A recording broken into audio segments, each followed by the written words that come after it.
Oke guys, welcome back to Daily Charting with Toshi, di mana kita akan daily chart your favorite cryptocurrencies. Oke, dalam 24 jam terakhir, cryptocurrency market meningkat sebesar 0,97%. Dengan total market cap mencapai di 847 miliar US dollars. Yang kita bisa lihat untuk Bitcoin, dia kembali meningkat sebesar 1,45% di angka 17.149. Dan kemarin tertingginya sampai di 17.250-an. Artinya masih terpantul kurang lebih di price range yang sama seperti kemarin ya. Kepantul di 16.900 dan ke-reject di 17.250-an. Lalu untuk Ethereum kita bisa lihat peningkatannya sedikit lebih besar daripada BTC di angka 1,97% dan di harga 1.270. Jadi menurut gua hari ini data CPI tentunya akan sangat penting ya. Andaikan inflasi turun ya atau data CPI-nya turun, ini akan membantu cryptocurrency market secara overall-nya ya. Nah, lalu untuk BNB dia terkoreksi malah sebesar 3,84%. Ini sedikit aneh karena yang lain cenderung meningkat ya. Lalu untuk XRP dia meningkat sebesar 2,28%. Untuk Dogecoin dia meningkat sebesar 1,65%. Cardano meningkat sebesar setengah persenan. Dan Polygon Matic meningkat sebesar 3,13%. Jadi overall cenderung semua meningkat ya. Nah, tentunya hari ini ya saat economic calendar akan keluar yaitu data CPI ini akan sangat mempengaruhi market. Karena lagi-lagi seperti yang sudah katakan sebelum-sebelumnya ya, dua kebijakan The Fed ya atau dual mandate lebih tepatnya ya, dari The Fed itu adalah yang pertama urusan inflasi ya. Jangan sampai inflasi lebih tinggi daripada 2%-an. Nah, sekarang permasalahannya tinggi ya. Nah, sementara pengangguran jangan dibikin terlalu tinggi juga otomatis ya, dibikin balance, inflasi di bawah dari 2% dan pengangguran juga jangan terlalu tinggi. Nah, sekarang ya, kenapa kemarin itu USD menguat banget? Alasannya adalah karena ya inflasi Amerika Serikat sampai sekarang masih yang headline ya 7,7% terakhir ya. Nah, tetapi inflasi mulai turun ya. Kemarin itu paling tingginya di berapa ya? 8 gitu kalau nggak salah ya. 8 persenan. Nah, mulai turun sekarang sampai ke 7,7. Nah, setelah itu pengangguran mulai sedikit meningkat di Amerika. Nah, makanya kenapa The Fed kemarin ada statement bahwa peningkatan dari interest rate selanjutnya nggak akan terlalu tinggi ya. Nah, jadi hasil CPI ini tentunya akan menjadi apa kesannya ya, ekstra bukti kalau sampai dia ternyata turun lagi ya, si CPI-nya lebih rendah daripada forecast bahkan 7,3, ini akan membuat USD semakin lemah. Nah, apabila USD semakin lemah, ini akan bagus untuk risk on aset seperti kripto dan kawan-kawannya. Ya, jadi sekali lagi, dua data yang super penting hari ini adalah core CPI dan headline CPI ya. Harapannya simple, lebih rendah daripada forecast. Kalau itu bisa terjadi, menurut gua kemungkinan cryptocurrency akan lanjut lagi rally ya bersama dengan risk on aset lain seperti Nasdaq, S&P, Dow Jones dan kawan-kawannya. Ya, jadi sekali lagi kuncinya adalah di ini pada hari ini ya. Apakah dia akan hasilnya bagus atau tidak ya. Nah, selain dari itu ada berita akhirnya ya Sam Bankman-Fried ditangkap juga ya, dia sudah ditangkap di Bahamas karena criminal charges ya, karena criminal charges dianggapnya dia melakukan fraud ya. Nah, ini dilakukan pada Senin sore kemarin ya. Nah, kalau kita di sini awalnya dia itu akan ada menjadi apa namanya seorang saksi kalau nggak salah awalnya ya. Nah, oh bukan, dia mau testify awalnya, mau testify secara virtually nanti ya. Tetapi ternyata diputuskan bahwa dia nggak mau testify dan setelah itu dia langsung di arrested ya atau ditangkap. Nah, jadi dia ditangkap dengan charges untuk wire fraud, terus wire fraud conspiracy, securities fraud conspiracy, and money laundering ya, according to New York Times. Jadi ya akhirnya sepertinya beres juga nih. Karena jujurnya gini, selama dia masih di luar ya, dia masih bisa ngacak-ngacak gitu. Nah, sekarang kalau dia udah ditangkap minimal, yang menurut gua minimal dia nggak akan buat lagi kekonyolan lagi lah. Karena seperti yang kita tahu kemarin ya, ternyata baru ketahuan SBF ini sempat mau merusak USDT ya, mau mendepek USDT dan bahkan ya sampai sedikit ini ya mungkin ya sedikit konflik dengan CZ. Dia bilang jangan tambah ngerusak lagi market ya. Jadi ya ada bagusnya lah ini sudah dia ditangkap jadi lebih sedikit drama ya. Jadi kurang lebih seperti itu. Selanjutnya kita akan geser ke chartingnya. Untuk Bitcoin kita bisa lihat sesuai dengan pembahasan kita tadi ya. Dia mantul di 16.900 dan dia retest lagi di 17.224. Nah, sebenarnya ini kalau secara setup ini pasti orang berpikir, wah bang, ini mah posisi short ya. Sebenarnya iya. Tetapi harus ada satu yang dipertimbangkan. Kalau ini nggak ada economic calendar, nggak ada CPI, santai aja, hajar menurut gua. Short seperti biasa. Nah, tetapi seperti yang kita bisa lihat di sini ya, ada data CPI dan kemungkinannya ya cenderung lebih rendah daripada forecast. Jadi itu harus kita pertimbangkan. Tapi ya, itulah untuk urusan itu kita bahas di belakang. Sekarang kita akan bahas dulu mengenai lebih makronya. Untuk Bitcoin berhasil melakukan PR-nya yaitu bertahan di atas tadi 16.900. Bahkan cuma bukan bertahan saja, tapi berhasil mantul. Ya, that's good. Nah, selanjutnya PR-nya sih harapan gue tuh bisa tembus juga 17.224. Karena lagi-lagi pada hari ini akan ada data CPI. Harusnya bisa nolong. Ya. Jadi itu PR dari Bitcoin. Tembus dan daily close di atas dari 17.224. Nah, selanjutnya kita akan geser ke indeks dolar. Untuk indeks dolar kita bisa lihat kemarin sebenarnya ada sedikit penguatan, tapi nggak terlalu ekstrim ya. Hanya tipis banget, jadi peningkatannya hanya 0,06% saja. Nah, semoga pada hari ini dengan data CPI yang nanti di bawah dari forecast, ini bisa membantu di XY kembali turun, membuat lower low ya. Kan kemarin sedikit membuat higher low nih di sini ya, sedikit bikin cemas ya. Nah, tetapi semoga saja dengan data nanti hari ini ya, CPI-nya bisa bagus sesuai dengan harapan kita, dia bisa kembali drop dan daily close di bawah dari 104,13. Ya, jadi itu yang gue harapkan. Dan sekali lagi buat lo yang mungkin masih bingung apa urusannya indeks dolar dengan kripto. Jadi seperti yang kita tahu kripto ini ya masih masuknya ke dalam risk on asset ya. Nah, jadi saat risk on asset ini otomatis korelasinya adalah korelasi negatif dengan indeks dolar. Nah, maka dari itu, saat indeks dolar melemah, ini akan membantu risk on asset seperti Bitcoin, Ethereum, Nasdaq, S&P, Dow Jones dan lain-lainnya ya. Jadi semakin dia membuat lower low, lower high, lower low, lower high, ini akan semakin membuat buluran untuk risk on asset ya. Nah, jadi kurang lebih seperti itu untuk makronya. Sekali lagi harapan kita atau PR dari indeks dolar adalah membuat lower low lagi daily close di bawah dari 104,13 ya. Nah, untuk Bitcoin ya sama kayak tadi PR-nya adalah tembus dan daily close di atas dari 17.250. Jadi kurang lebih seperti itu untuk makronya. Seperti biasa kita akan masuk ke buy limit, tetapi kita harus disclaimer dulu bahwa semua konten DCWT ya maupun TCI in general bukanlah financial advice. Tujuannya adalah untuk edukasi dan membiasakan para subscriber Go untuk lebih mengerti charting ya. Nah, selain dari itu bagaimana cara untuk mendukung TCI? Ada banyak. Lo bisa like our video, bisa share video kita ke teman-teman lo yang mungkin masih bingung cara trading, atau bisa menggunakan link reflektor di bawah. Ya, karena kita sudah kerjasama dengan berbagai macam exchanger kelas dunia seperti Binance, OKX, Bybit, Bitget, dan seterusnya. Ya. Oke, sebelum kita lanjut, kita akan dengar dulu pesan-pesan dari sponsor kita pada hari ini. Oke, today's video is brought to you by Binance. Dimana kita bisa lihat di sini program November Referral masih berjalan sampai di pertengahan bulan ya. Kita bisa mendapatkan bonus sebesar 2 juta BIDR dengan cara mengundang teman-teman kita yang mungkin belum akumulasi nih saat dalam bear market ini ya. Nah, jadi kita bisa di sini total hadiahnya senilai 150 juta BIDR.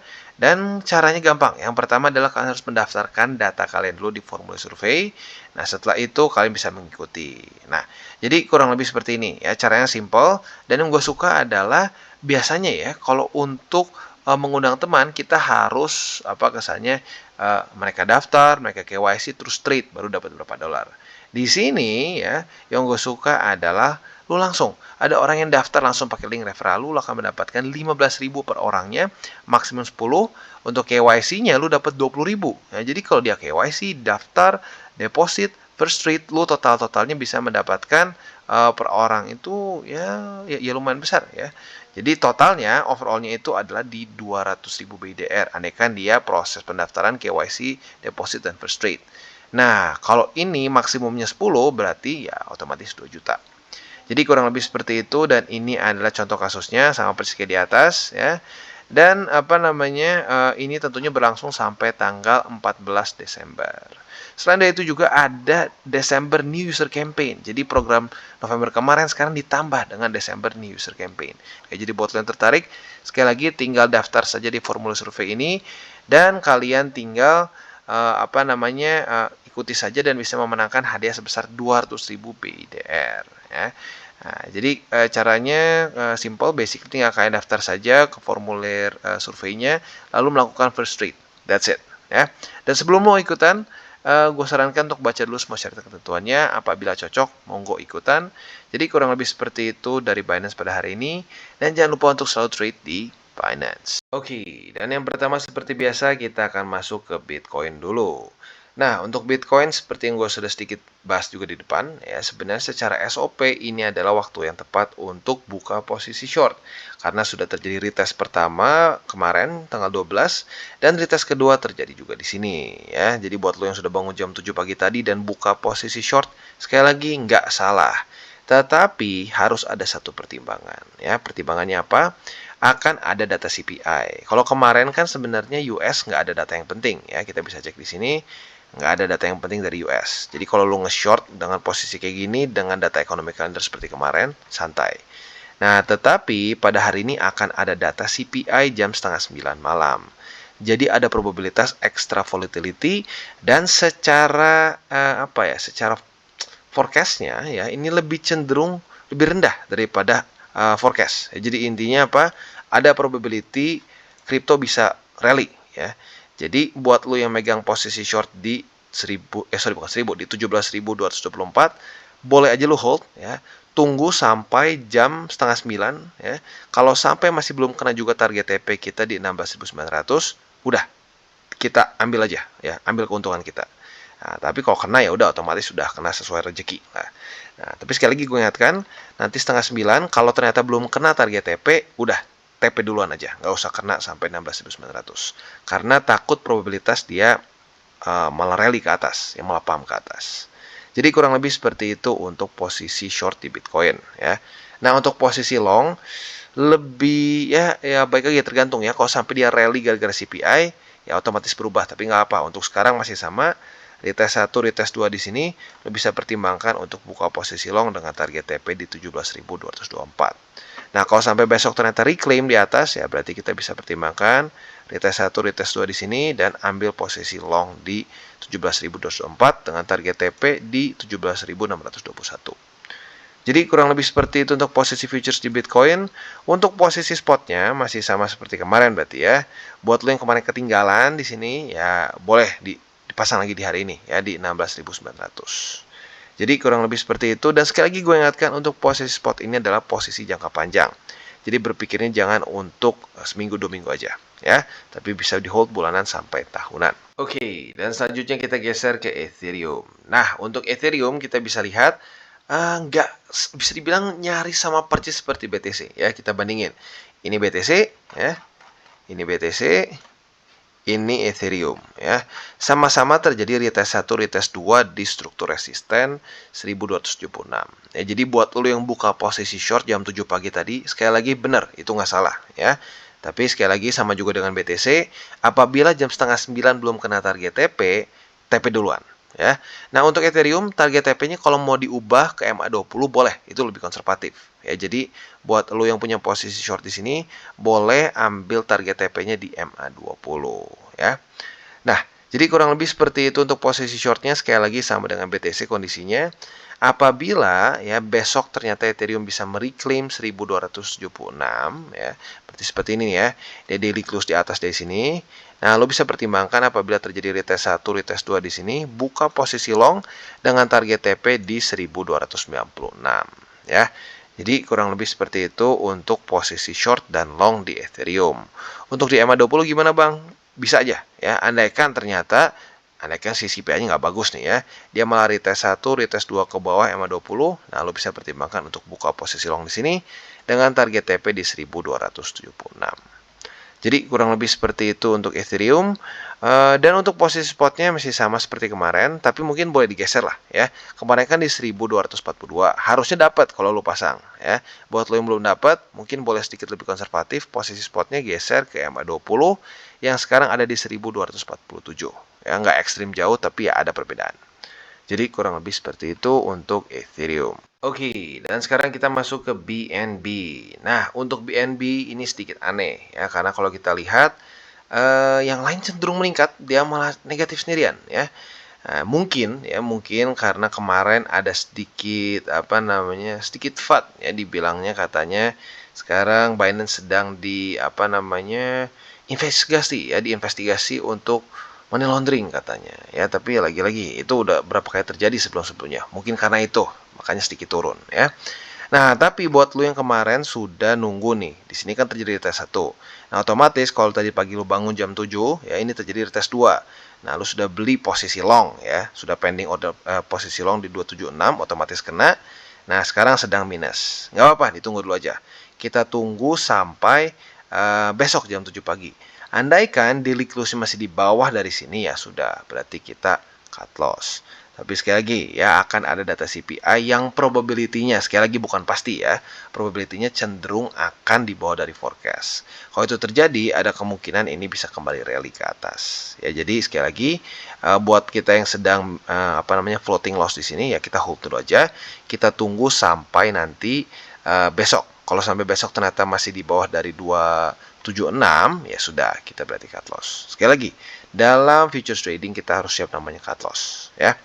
Jadi kurang lebih seperti itu untuk posisi longnya. Untuk posisi short, andaikan ya terjadi seperti ini. Dia besok ternyata dia close di bawah dari sini. Retest 1, retest 2, ya kita tinggal buka posisi short di 276,1 dengan target TP di 268,1 ya. Jadi kurang lebih seperti itu untuk BNB, dan untuk posisi spotnya mungkin boleh pertimbangkan di 268. Oke, dan sekarang kita geser ke Phantom. Nah, untuk Phantom kita bisa lihat di sini. Kalau kita ngitung SOP, berarti kemarin itu terjadi retest pertama di sini ya. Retest pertama dan nggak jebol technically speaking. Berarti hari ini terjadi retest kedua di resisten 23 sen. Jadi buat lo yang sudah nunggu posisi short, harusnya sudah dapat dan sedikit profit ya. Nah, jadi untuk sekarang target TP-nya di mana? Target TP-nya ada 2. Nah, target TP yang konservatif di MA20, target TP yang agresif di 21 sen. Kalau gue pribadi lebih lebih enak ya, lebih nyaman di 20 saja, karena lagi-lagi seperti yang gue bilang akan ada data CPI yang kemungkinan hasilnya bisa bagus untuk kripto. Ya, jadi buat lo yang sedang pegang posisi short di sini, sekali lagi kalau gue pribadi lebih nyaman pegang posisi short ini dengan target TP di MA20 saja ya. Nah, jadi kurang lebih seperti itu untuk posisi short di Phantom. Untuk posisi longnya mungkin lo bisa pertimbangkan apabila terjadi retest 1, retest 2 di MA20. Monggo bisa buka posisi long. Target TP-nya boleh di 23 sen ya untuk yang konservatif. Dan yang agresif boleh pertimbangkan di 24 sen. Jadi kurang lebih seperti itu untuk Phantom secara posisi futuresnya. Untuk spot juga sama, bisa kalian pertimbangkan di MA20. Oke, dan yang terakhir kita akan ke XRP. Nah, untuk XRP buat lu yang sudah ngikutin juga, di sini sudah terjadi retest 1, retest 2. Retest 1 terjadi pada tanggal 11 Desember, retest kedua terjadi kemarin. Jadi buat lu yang sudah nunggu-nunggu, harusnya sudah punya posisi short ya. Nah, untuk kalian yang sudah punya posisi short sekarang sedang dalam keadaan profit sebesar 1,8%-an ya. Nah, untuk target TP-nya sebenarnya itu ada di sini ya. Kalau secara struktur sebenarnya ada di bawah sini 36 sen. Tapi jujurnya dalam kondisi sekarang cukup jauh ya. Jadi ya kita lebih konservatif aja. Kalau gue pribadi sih gini, andaikan sampai kena di week kemarin aja di sini ya, berarti kan di 37 sen itu udah bagus. Ya, jadi kalau kalian mau pasang target TP, amannya dalam kondisi sekarang di sini. Tetapi sekali lagi, apabila nanti udah dekat jam setengah 9 dan belum ada tanda-tanda mau kena target TP, udah lu TP manual aja. Karena sekali lagi, ini nggak pasti ya, nggak ada yang pasti dalam hidup. Tetapi kalau secara forecastnya ya, banyak yang merasa bahwa CPI akan lebih rendah daripada forecast. Ya, kenapa?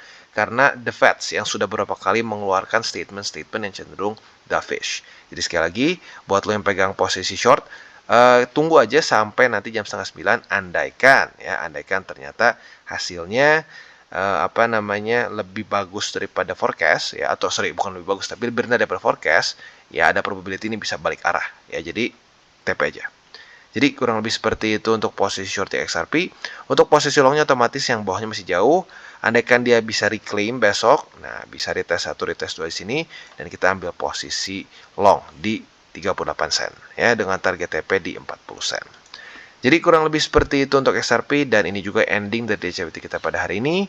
Oke, sebelum kita tutup seperti biasa gue harus ingatkan, yang pertama adalah jangan pakai uang panas. Itu yang paling penting ya, bukan TA, bukan fundamental. Yang paling penting adalah jangan pakai uang panas. Jangan uang buat bayar listrik besok lu pakai, jangan lu pinjem ke pinjol dan lain-lain. No, ya pastikan uang dingin. Sisa dari gaji, gitu. Berapa persennya ya lu masing-masing. Kalau lu punya banyak tanggungan ya jangan gede-gede. Kalau lu masih single ya, daripada buang-buang duit ke kafe dan lain-lain ya, tiap minggu ke kafe berkali-kali, mendingan lu pakai buat trading. Ya, jadi kayak gitu caranya.